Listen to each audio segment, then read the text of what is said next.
बिस्मिल्लाहिर्रहमानिर्रहीम और अस्सलाम वालेकुम। 27 नवंबर और पाकिस्तान में बुध की दोपहर। सबसे पहले तो आपसे माजरत करनी है कि आज का वीलॉग बहुत लेट हो रहा है। सच्ची बात तो ये है कि आज वीलॉग करने को दिल ही नहीं कर रहा था। वजह आप सबको मेरा ख्याल मालूम है, गम भी है, अफसोस है, दुख है, बोझ है, अल्फाज की कमी है आज, शायद कंपोजर की कमी है, शायद फोकस की भी कमी है। और जिस मौजू पर आपसे बात करनी है उस मौजू पर मज़ीद बात करने को शायद हिम्मत नहीं है, दिल नहीं है, ख्यालात साथ नहीं दे रहे, जज्बात साथ नहीं दे रहे। उसके साथ साथ मेरी टीम के अंदर कोई 1.5 दर्जन के करीब लोग काम कर रहे हैं इस वक्त। उनमें से भी ज़्यादातर लोग जो हैं वो, क्योंकि मैं तो रिकॉर्डिंग करता हूँ, 24 घंटे वो काम करते हैं। इस सारे काम की बैकबोन वो हैं, क्योंकि वो 24 घंटे खबरें इकट्ठी करते हैं, वीडियो फुटेज देखते हैं, तस्वीर देखते हैं, प्रोसेस करते हैं। ये कल जो कुछ हुआ, उन तस्वीर, उन मनाजर, उन चीखों, उन सिसकियों, वो खून, वो गोलियाँ, वो लाशें, वो सब कुछ वो देख रहे थे। उनमें से ज़्यादातर नौजवान हैं, जो मेरी टीम के लोग हैं। उनमें से 2 लोगों के मुझे ऐसे मैसेजेस आए, जो कुछ उन्होंने देखा उसका उन्हें क्या असर हुआ। वो सो नहीं पाए, उनका कंपोजर नहीं, वो काम नहीं कर सकते। एक साइकेट्रिस्ट के पास जाना चाहता है, दूसरा छुट्टी मांग रहा है चंद दिन की। और मैंने उन्हें ये कहा कि बिल्कुल वो अपने आप को अलहदा करें इस काम से, जितनी देर तक उन्हें नहीं लगता कि वो पीस ऑफ माइंड में हैं, डोंट जॉइन बैक। तो हमारे पास आज काफ़ी सारे हमारे जो लोग थे वो आज इसमें उस तरीके से काम नहीं कर सके जैसे नॉर्मली होता है। तो जो इसकी कमी कोताही होगी उसको माफ़ कीजिएगा। आज हम टीम मेंबर थोड़े थे, तो इसमें जितना काम हो सकता था वो आपके सामने रखते हैं। मैंने जैसे आपको कहा, दिल मेरा अपना भी नहीं है और बोलने को या बात करने को, लेकिन फिर मुझे ये पता है कि दुनिया के मुख्तलिफ़ मुल्कों में आप बैठे हैं। आप में से बहुत सारे जानना चाहते हैं हुआ क्या है, जिसकी वजह से रोज़ आप मुझे सुनते हैं। मेरी आपके साथ एक इंटेलेक्चुअल कमिटमेंट है, एक प्रोफेशनल कमिटमेंट है, और उस ज़िम्मेदारी का भी पालन करना है। इसलिए जैसे तैसे है सारी चीज़ें आपके सामने रखूँगा। आपको अभी तक ये तो पता चल ही चुका है कि 1919 13 अप्रैल 1919 जनरल डायर ने अमृतसर के जलियांवाला बाग में पुरअमन मुजाहरीन के ऊपर सीधी गोलियां चलाई थी। उसने हिंदुस्तान की पूरी तारीख बदल कर रख दी थी। और उसके बाद भगत सिंह और क्या कुछ आपने हिस्ट्री में नहीं सुन रखा, वो सब कुछ हुआ था। उसमें कम से कम दिन के वक्त गोलियां मारी गई थी। शहीद होने वाले जो हैं वो एक दूसरे को देख सकते थे, भागते हुए भी उन्हें कोई ना कोई रास्ता नज़र आ रहा होगा। यहाँ पर बत्तियाँ बुझा कर गोलियाँ मारी गई। जिनको गोलियाँ लग रही थी वो शुरू में समझते रहे कि उनको रबर की गोलियाँ लग रही हैं, और वो खड़े रहे। अगर रबर की गोली लगती है, छोटा ज़ख़म होता है, कई दफ़ा गहरा भी होता है, जान नहीं जाती, अक्सर बच जाती है। वो जब उनमें से गिरना शुरू हुए बहुत सारे लोग, तो फिर पास खड़े जो बच गए थे उन्हें पता चला कि ये तो असल वाली गोलियां हैं, और उसके साथ हैवी टीयर गैसिंग हो रही थी।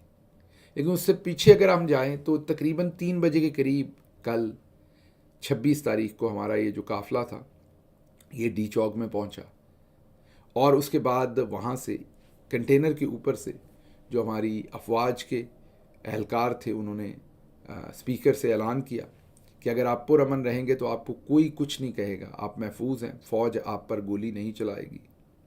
यह हमने आपको रिपोर्ट भी किया, ये सियासत पीके ने भी रिपोर्ट किया, मीडिया ने रिपोर्ट किया। फिर कंटेनर के ऊपर जब हमारे प्रोटेस्टर्स चढ़ रहे थे और सामने पहले से वहाँ पर फ़ौजी एहलकार खड़े थे, उन्होंने एक दूसरे से बगलगीर हुए, तस्वीर ली, हैंडशेक किए, और मैंने आपको रिपोर्ट किया कि देखें अल्लाह का शुक्र है कोई नफ़रत नहीं है, कोई एक दूसरे के लिए रिजेंटमेंट नहीं है, ये हुसन है। और अच्छी बात है कि वहाँ पर पॉलिटिकल एक पुरअमन प्रोसेस हो रहा है।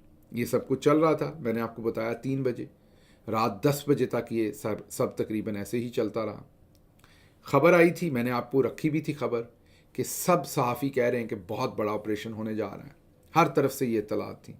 मैंने तज्ज़िया ये रखा था कि भले हर तरफ से इतलात हैं लेकिन इतने बड़े मजमे पर कोई गोली नहीं चलाएगा, क्योंकि जनरल डायर तो अपना नहीं था, उसने तो चलाई थी, उसका तो कोई रिश्ता थोड़ी ना था, ना उस पर किसी को भरम था, ना उसका कोई रिश्ता था। अब यहाँ तो कोई जनरल डायर था नहीं इस्लामाबाद में, इससे तवक्को भी नहीं थी। खबर आ रही थी, आपके सामने रखी थी, जिम्मेदारी होती है जो खबर आ रही हो वो आपके सामने रखी थी, लेकिन साथ आपके तज्जिया किया था कि होता हुआ मुझे ये इंशाल्लाह नज़र नहीं आता, क्योंकि क्यों कोई गोली मारेगा अपनों को, और इतनी बड़ी तादाद में क्यों मारेगा। लेकिन मैं आपसे माज़रत चाहता हूँ, मेरा तज्जिया गलत था, मेरी तवक्कुआत गलत थी। गोलियाँ चली, स्नाइपर चले ऊंची बिल्डिंग्स में से रख के खोपड़ियों के निशाने लेकर, जिंदा खोपड़ियों के, और नौजवान बच्चे 17 साल 22 साल 25 साल, ऐसा नहीं सिर्फ बुज़ुर्ग भी, जो सामने आया गोली ना उम्र देखती है, ना मज़हब देखती है, ना एसोसिएशन देखती है किसके साथ है, ना दिल में अरमान क्या है वो देखती है, ना गोली चलाने वाले के लिए गोली खाने वाला क्या सोचता है ये देखती है। बहरहाल गोलियां चली, इंसान गिरे, साथ हैवी टीयर गैसिंग, उसकी वजह से कोई उनको वहाँ से उठा भी नहीं सका।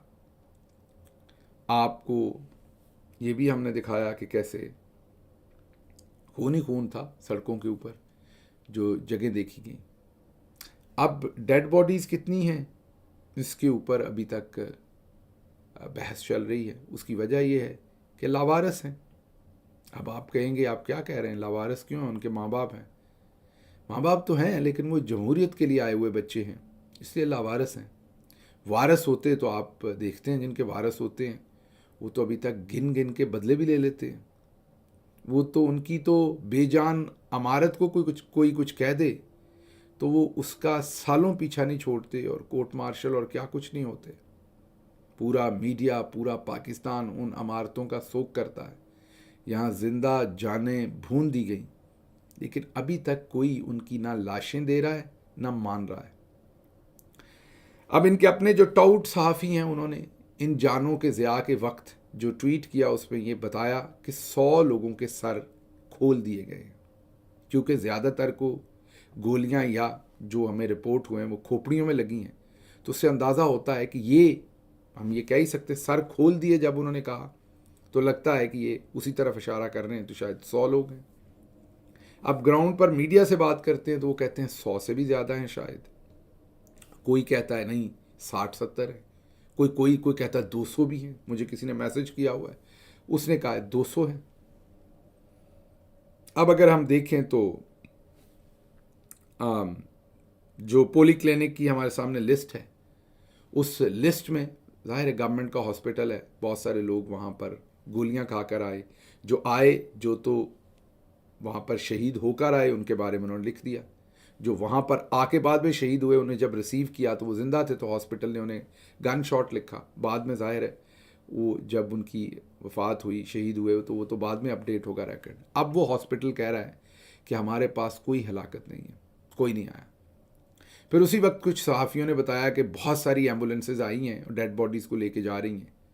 अब वो डेड बॉडीज़ नहीं मिल रही। बहुत सारे लोग, ये आपके सामने अब ट्वीट्स रख रहा हूँ, मालाकंड से शायद या दूसरे इलाकों से, लोग जो हैं वो मिल नहीं रहे, उनके टेलीफोन नंबर्स दिए जा रहे हैं, वो लापता हैं। अब हो सकता है इनमें से कुछ मिल जाएं तो कल को हुकूमत ये कहेगी कि ये देखें झूठ बोल रहे हैं, ये कह रहे थे ये लापता है, ये शख्स तो मिल गया है। लेकिन आप सोच सकते हैं कि कितने सारे लोग जो हैं वो लापता हैं, कितनी सारी। एक हॉस्पिटल जो है उसमें 33 के करीब रिपोर्ट किया जा रहा है, 33 लाशें लेकर गई।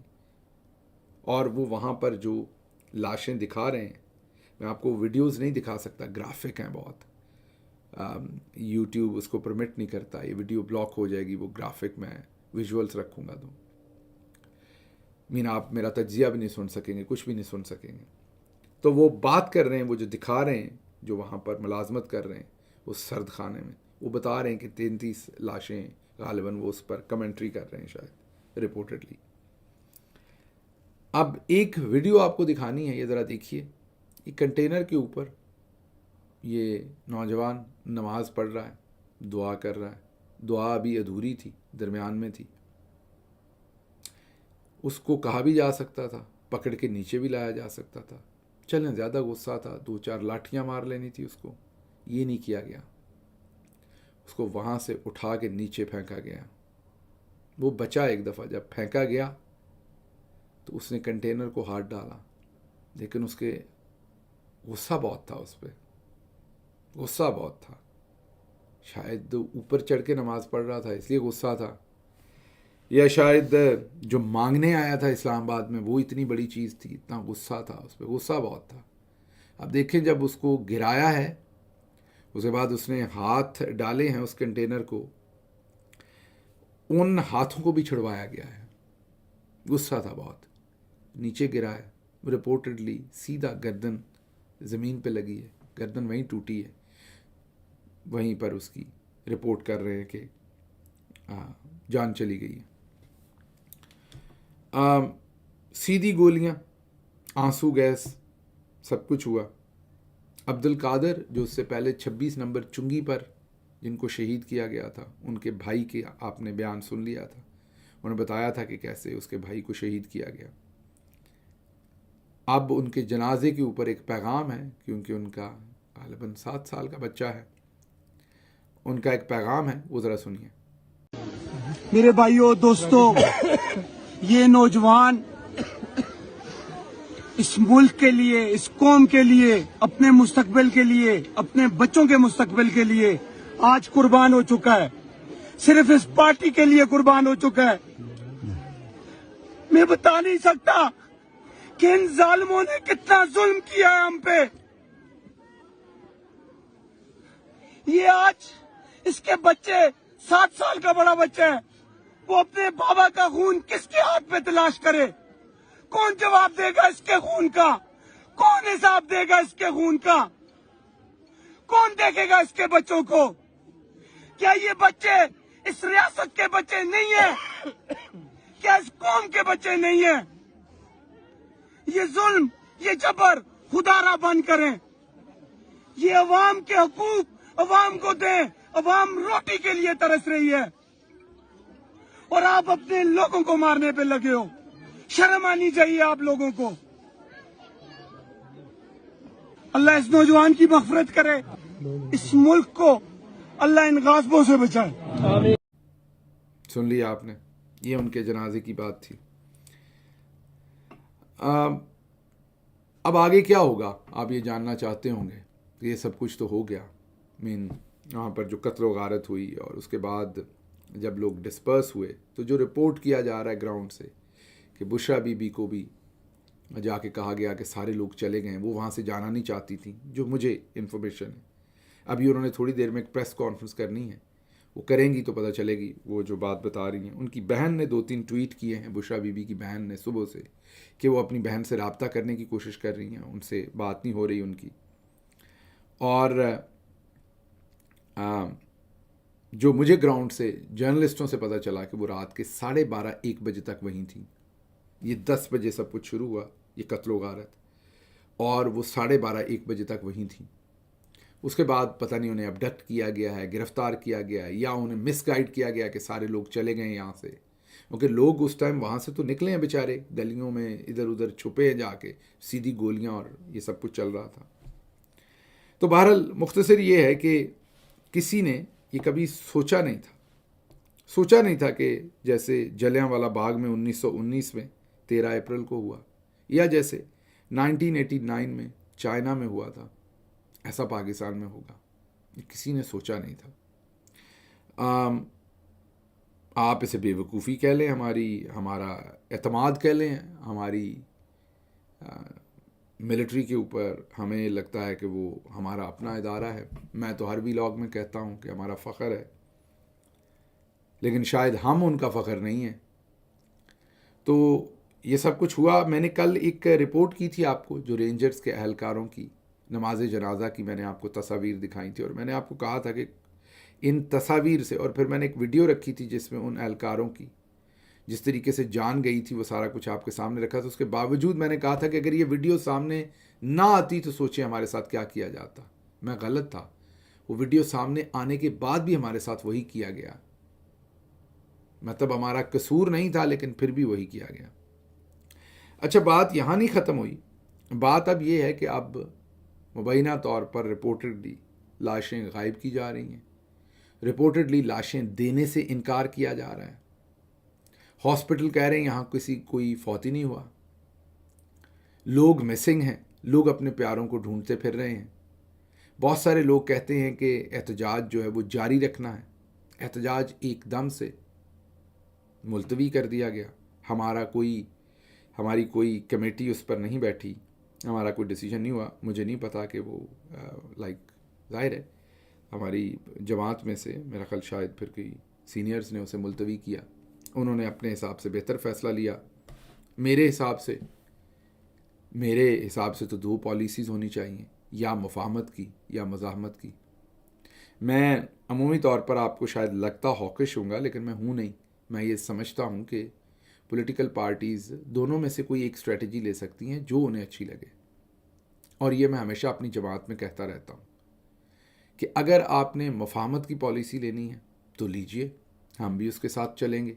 हम हॉकिश तो नहीं हैं, हम कोई बदअमनी तो नहीं चाहते, या हम कोई लड़ाई लड़के अपने आप को हमेशा तकलीफ़ में तो नहीं चाहते।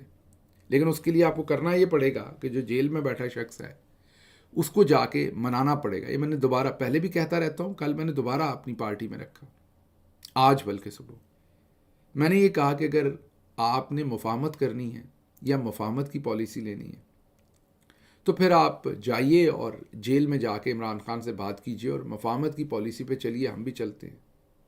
अब इमरान खान साहब जेल में मेरा वीलॉग तो देखते नहीं, ना इमरान रियाज का देखते हैं, ना मोहित पीरज़ादा का देखते हैं, ना किसी और का। जेल के अंदर तो वो ज़्यादा से ज़्यादा डॉन या एक्सप्रेस ट्रिब्यून पढ़ सकते हैं, या इमरान खान साहब पार्टी के जो लोगों ने मिलने जाते हैं उनसे मिलते हैं। अब होता क्या है कि उसमें एक्सप्रेस में या डॉन में तो ऐसा कुछ नहीं छपता जो इमरान खान साहब को मोटिवेट करता होगा। तो हमारे लोग जाते हैं, जब वहाँ से बाहर निकलते हैं तो तगड़े बयान देते हैं कि मुज़ाहमत होगी। इमरान खान साहब अंदर से कहते हैं कि एहतजाज होगा। तो अब मेरे ख्याल से तो अगर मुफाहमत की पॉलिसी आपने अपनानी है तो अंदर उनको बताना चाहिए कि जी हमने एहतजाज नहीं करना, हम नहीं कर सकते, या हम इस पर हमें लगता है कि ये दुरुस्त पॉलिसी नहीं है। और अगर आप उनके साथ वहाँ पर ये कहते हैं कि दुरुस्त पॉलिसी नहीं है और वो फिर भी कहते हैं नहीं मैंने तो करना है, तो आप कह सकते हैं कि जी फिर मेरा साथ नहीं है क्योंकि मैं नहीं समझता कि ये दुरुस्त पॉलिसी है, तो मैं छोड़ के जा रहा हूँ, अल्लाह हाफिज़ मेरा, क्योंकि ऑक्सीजन तो नहीं है ना। एक पॉलिटिकल पार्टी है, एक नज़रिया है। अब लीडर कह रहा है कि मज़ाहमत करनी है, एहतजाज करना है माफ़ कीजिएगा, आपको लगता है कि ये पॉलिसी ठीक नहीं है तो आप कहें जी मुझे पास नहीं आती, मैं जा रहा हूँ। अच्छा, अगर आपने ये भी नहीं करना, आपने उनको कायल भी नहीं किया, वो आपसे कायल नहीं हुए, वो उल्टा कह रहे हैं ये करना ही करना है, और आप अल्लाह हाफिज़ भी नहीं करना चाहते, तो फिर बाहर आके आप तगड़े बयान ही ना दें कि मुज़ाहमत करें और आप जनाब हम ये करेंगे, हम वो करेंगे। अब वो भी करते हैं, अच्छा ठीक है आपने वो भी कर लिया, तो फिर जब आप वो कर देते हैं तो हमें तो लाइन यही आती है कि अब मुज़ाहमत करनी है, हम उसको लेके चलते हैं। यहाँ वीलॉग्स में हर जगह पर आपने देखा होगा जब पीटीआई कॉल नहीं देती तो मैं कभी नहीं कहता फलां दिन निकले आप। अब आप जब वो तगड़े बयान देते हैं उसके बाद जब वक्त आता है तो बहुत सारे लोग फिर वहाँ होते नहीं हैं। अब वैसे तो मैं भी वहाँ नहीं हूँ, आसानी से कहना कि आप भी बाहर हैं, लेकिन मैं क्यों नहीं हूँ सबको पता है। मैं वहाँ रहना चाहता था, वहीं रहना चाहता था कि मैं क्यों नहीं हूँ। और अभी भी मैं अगर जाऊँ तो ये जो मेरी आवाज़ है ये भी बंद हो जाएगी, उतरते ही मैं भी किसी कोने में पहुँच जाऊँगा, और ये जो मैं कम से कम कोई आवाज़ उठाता हूँ ये भी बंद हो जाएगा। तो मैं ये नहीं कहता कि आप वहाँ ज़रूर हों, लेकिन फिर आपको इतने तगड़े मैसेजेस नहीं देने चाहिए अगर आपने वो नहीं करनी। या तो आप उसी टाइम बताएं, या तो फिर आप बुशरा बीबी की तरह खड़े हो जाएं जैसे वो खड़ी हुई, और उन्होंने कहा मैं आखिरी दम तक, और मेरी जो इत्तलात है मैं आपको बता रहा हूँ, और ये इत्तलात मैं नाम भी बता दूं लेकिन वो रिपोर्टर उठाए जाएंगे, लेकिन आपसे पूरी ईमानदारी से कह रहा हूँ कि 3 से 4 ग्राउंड पर जो रिपोर्टर हैं उन्होंने खुद बुशरा बीबी को वहाँ पर आर्गू करते देखा कि जो वहाँ पर सिक्योरिटी थी या पुलिस वाले थे जो उनकी गाड़ी पर हमला कर रहे थे कि वो वहाँ से नहीं जाएंगी। वर्कर ज़ाहिर है डिस्पर्स हो चुके थे, तो हर मुमकिन उन्होंने कोशिश की। तो मैं किसी को मोर्द इल्ज़ाम नहीं ठहरा रहा, मैं सिर्फ ये कह रहा हूँ कि जितने भी हमारी पार्टी के सीनियर लोग हैं या तो वो खान साहब को मना लें मफाहमत पर, और अगर खान साहब उनकी बात नहीं मानते, एनआरओ नहीं लेना चाहते, तो हम तो खान के साथ खड़े हैं। तो जब वो नहीं मानते तो फिर आपके पास दो रास्ते हैं कि आप साइड पे हो जाएं, आप कहें कि जी आपकी बात हमारी समझ में नहीं आती। अगर आपने वो भी नहीं करना और तगड़े मैसेज भी रिकॉर्ड करने, तो फिर आपको मज़ाहमत करनी भी चाहिए। ये हम हर तरफ हर तरह का काम तो नहीं कर सकते। तो बहरहाल अब ज़्यादातर लोग जब मैं देखता हूं तो वो कहते हैं कि वो जी आप डी चौक में गए इसलिए ये हुआ। तो मैं कई दोस्तों से ये सवाल पूछता हूं कि 25 मई 2022 को हम डी चौक नहीं गए थे, तो फैसल हमारा वर्कर था लाहौर में, उसे शहीद कर दिया गया। क्या तब हम डी चौक में थे? उसी 25 मई 2022 में तकरीबन कटी पहाड़ी पर हमारे 2 लोग शहीद हुए थे कंटेनर हटाते हुए। तारुल कादरी साहब अपने घर के अंदर थे मॉडल टाउन में, वो किसी डी चौक, वो मॉल रोड कहीं नहीं थे, अपने घर के अंदर थे। उनके घर के अंदर जाके हामला औरतों के मुंह में गोलियां मारकर वहां पर शहीद कर दिया गया था। तो इसके लिए मरने के लिए या शहीद होने के लिए आपको डी चौक आना ज़रूरी नहीं है। जब आप मज़ाहमत करेंगे और चौधरी निज़ामुद्दीन को पसंद नहीं होगी, या उस वक्त का जो भी निज़ामुद्दीन होगा, तो आप फिर तैयार हो जाइए इन कॉन्सिक्वेंसेस को भुगतने के लिए। तो बहरहाल बात में ये करना चाह रहा था कि या तो हम उधर खड़े हों या उधर खड़े हों। अब आगे ये क्या करेंगे? एक तो ये जहन में रख लीजिए कि ये जुल्म जो है, ये जो 5-6 बड़े बड़े दुनिया के मुल्क हैं, ये उनकी मर्जी के बगैर नहीं हो सकता। कोई ना कोई मर्जी उनकी शामिल है। कुछ हमारे जिन्हें हम अपने भाई मुल्क कहते हैं, ब्रदरली मुल्क कहते हैं, वो नाम लेने में मुझे हर्ज नहीं है, लेकिन उससे खान साहब को नुकसान होता है जब किसी मुल्क का नाम लिया जाता है, इसलिए उनके लिए नहीं ले रहा। तो ये जो 4-5 मुल्क हैं जो पाकिस्तान के ऊपर बहुत ज़्यादा असरअंदाज होते हैं, उसके लिए नहीं। अच्छा, अब ये तो हो गया। आखिर पर मैं आपके सामने अल जज़ीरा की एक रिपोर्ट रखूँगा, फिर आपसे इजाज़त चाहूँगा, क्योंकि मैं दिखाना चाहता हूँ कि कैसे जो इंटरनेशनल मीडिया है वो कैसे रिपोर्ट कर रहा है सारी चीज़ों को। लेकिन उससे पहले मैं सिर्फ आपको ये कहना चाहता हूँ कि आई डोंट नो कि आगे क्या होता है, लाइक कि अब सिम्मत क्या ली जाती है, लेकिन मुझे ये पता है कि जब आप जुल्म इस हद तक करते हैं तो रब की लाठी किसी न किसी तरह से आपको पड़ती है। ये आम लोगों के, आम पाकिस्तानियों के बच्चे थे, नौजवान थे ज़्यादातर, इनका ये कसूर नहीं था। अगर आप चलें ये समझते भी हैं कि इमरान खान या दूसरी लीडरान, शहबाज गिल, हम लोग बड़े बुरे हैं, हम इनको वरगला कर रियासत के ख़िलाफ़ लाए थे, तो अगर तो ये आप पर हमला आवर हुए थे तो फिर तो ठीक है। ये तो बेचारे वहाँ बैठे हुए थे, आप इनको आंसू गैस से भी डिस्पर्स कर सकते थे, लेकिन आपने अपनी शायद ताकत दिखाई है और ये ऐलान किया है कि आप ये करेंगे ताकि आइंदा लोग सहम जाएं। अब मैं जब तारीख पढ़ता हूँ तो लोग सहमते नहीं हैं, तकलीफ़ बहुत है। मैंने आपको बताया कि आज सांस लेते हुए भी तकलीफ़ है, तकलीफ़ बहुत है, लेकिन मुझे ये पता है कि इंसान को अल्लाह ने इतना रेजिलिएंट बनाया है कि इंसान अपने आप को इकट्ठा कर ही लेता है, उठा ही लेता है। तो इसलिए आगे क्या होगा आज उसका तज्जिया नहीं कर सकता। थोड़ा वक्त दीजिए, कंप्रीहेंड करने दीजिए मुझे भी। अभी तो इस लॉस का नहीं पता, अभी तो ये नहीं पता लाशें कितनी हैं, इसको कंप्रीहेंड करने दीजिए।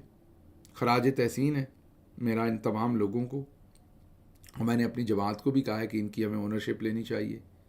इनके जनाजे हमें केपी में पूरे ऑनर के साथ करने चाहिए, ये मैंने रिक्वेस्ट की है। देखते हैं कि अब आगे इस पर क्या होता है, लेकिन बहरहाल मुख्तसर ये कि अभी इस सारे प्रोसेस में से गुज़र लें, फिर उसके बाद आगे क्या होगा इसके ऊपर देखेंगे। बहरहाल मैं नॉर्मली तो आपको कहता हूँ कि हिम्मत नहीं हारनी। आज मुझे पता है कि it is difficult time to say, लेकिन that is what we have to say and we have to believe in. हिम्मत नहीं हारनी, इसी में से हमने आगे चलना है, और कोई ना कोई रास्ता अल्लाह की ज़ात इसमें से ज़रूर बनाएगी।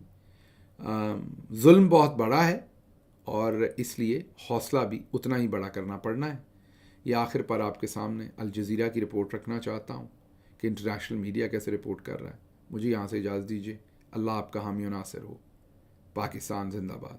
Behind you, we can see quite fairly clearly some of the protesters there and some things being thrown. When you say that the military is firing on the crowds, are you able to describe to us what kind of ammunition they're using? Is it tear gas or is it live ammunition? They are using They're using live assault rifles. These are Kalashnikovs, AK-47. They're using, as you can hear that, they're using automatic fire. And they're also throwing in tear gas.